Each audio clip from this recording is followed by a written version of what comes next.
സംസ്ഥാനത്ത് വരും മണിക്കൂറിൽ ശക്തമായ കാറ്റിനും ഇടിമിന്നലോട് കൂടിയ മഴയ്ക്കും സാധ്യത.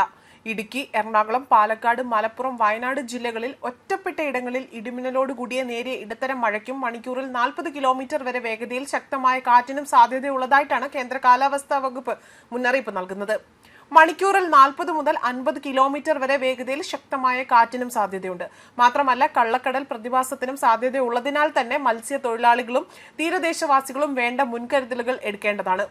കന്യാകുമാരി തീരത്ത് 0.8 മുതൽ 1.2 മീറ്റർ വരെ ഉയർന്ന തിരമാലകൾ കാരണം കടലാക്രമണത്തിന് സാധ്യതയുണ്ട് എന്ന് ദേശീയ സമുദ്ര സ്ഥിതി പഠന ഗവേഷണ കേന്ദ്രമാണ് മുന്നറിയിപ്പ് നൽകിയിരിക്കുന്നത്. കടൽക്ഷോഭം രൂക്ഷമാകാൻ സാധ്യതയുള്ളതിനാൽ തന്നെ അപകട മേഖലകളിൽ നിന്ന് അധികൃതരുടെ നിർദ്ദേശാനുസരണം തന്നെ മാറി താമസിക്കേണ്ടതുമാണ്. മത്സ്യബന്ധന യാനങ്ങൾ, അതായത് ബോട്ട്, വള്ളം മുതലായവ ഹാർബറിൽ സുരക്ഷിതമായി തന്നെ കെട്ടിയിട്ട് സൂക്ഷിക്കേണ്ടതുമാണ്. വള്ളങ്ങൾ തമ്മിൽ സുരക്ഷിത അകലം പാലിക്കുന്നത് കൂട്ടിയിടിച്ചുള്ള അപകട സാധ്യത ഒഴിവാക്കും. മത്സ്യബന്ധന ഉപകരണങ്ങളുടെ സുരക്ഷ ഉറപ്പാക്കുകയും വേണം. അതുപോലെ തന്നെ ബീച്ചിലേക്കുള്ള യാത്രകളും കടലിൽ ഇറങ്ങാനുള്ള വിനോദങ്ങളും പൂർണ്ണമായും തന്നെ ഒഴിവാക്കേണ്ടതാണ് ഈ സമയങ്ങളിൽ. അതേസമയം മഴ 1.5 മാസത്തിനുള്ളിൽ തുടക്കമിടേണ്ട ഈ വർഷത്തെ തെക്കു പടിഞ്ഞാറൻ കാലവർഷം ശരാശരിയിലും അധികമായിരിക്കുകയാണ് എന്നാണ് കേന്ദ്ര കാലാവസ്ഥാ കേന്ദ്രം നൽകുന്ന മുന്നറിയിപ്പിൽ വ്യക്തമാക്കിയിരിക്കുന്നത്. എൽ നിനോ ഇല്ലാത്തതിനാൽ തന്നെ മികച്ച മൺസൂണിന് മികച്ച സാധ്യതയാണ് കണക്കാക്കപ്പെടുന്നതും. പതിവിലും മഴ കൂടിയിരിക്കാനുള്ള സാധ്യത 50% വരെയാണ്. 105% വരെ മഴ ലഭിച്ചേക്കാനും സാധ്യതയുണ്ട്. ഇതിൽ തന്നെ 5% കുറയുകയോ കൂടുകയോ ചെയ്തേക്കാം. അതേപോലെ തമിഴ്നാടും വടക്കു കിഴക്കൻ ഇന്ത്യയും ഒഴികെ രാജ്യം മുഴുവനും ശരാശരിയിലും അധികം മഴ ലഭിക്കാനാണ് സാധ്യതയുള്ളത്.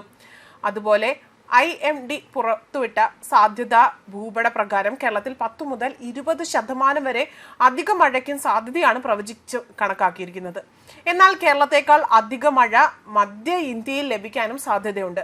മെയ് അവസാന വാരം ഇത് സംബന്ധിച്ച് കുറച്ചുകൂടി കൃത്യമായ ഒരു പ്രവചനം നൽകാനും സാധിക്കുകയാണ് എന്നതാണ്. കഴിഞ്ഞ 5 വർഷത്തെ പ്രവചനവും യാഥാർത്ഥ്യവും തമ്മിലുള്ള അന്തരം കേവലം 2.27% മാത്രമാണ്. പ്രവചനം അത്രയ്ക്ക് കൃത്യമായിരുന്നു എന്നതാണ് ഡോക്ടർ രവിചന്ദ്രൻ ഡൈനാമിക്കൽ മാതൃക അനുസരിച്ചുകൊണ്ടാണ് പ്രവചനം തയ്യാറാക്കിയിരിക്കുന്നത്. രാജ്യമെങ്ങും മികച്ച മഴ ലഭിക്കുന്ന വർഷങ്ങളിൽ തമിഴ്നാട്ടിലും വടക്ക് കിഴക്കൻ സംസ്ഥാനങ്ങളിൽ മഴ കുറയുന്ന രീതിയിൽ നിരീക്ഷിച്ചു വരുന്നുണ്ടെന്നാണ് ഡോക്ടർ മഹാപത്ര പറയുന്നത്. അതുപോലെ തന്നെ മെയ്യിലെ പ്രവചനത്തിൽ ഓരോ സംസ്ഥാനങ്ങളിലെയും മഴ സാധ്യത കൃത്യമായി പറയാനാകുമെന്നും അഖിലേന്ത്യാ തല സാധ്യത മാത്രമാണ് ഇപ്പോഴുള്ളത്. പ്രകടനത്തെ സ്വാധീനിക്കുന്ന മിക്ക ആഗോള ഘടകങ്ങളും ഇന്ത്യൻ മൺസൂണിന് അനുകൂലമായിട്ടാണ് ഇക്കുറിയുള്ളത്.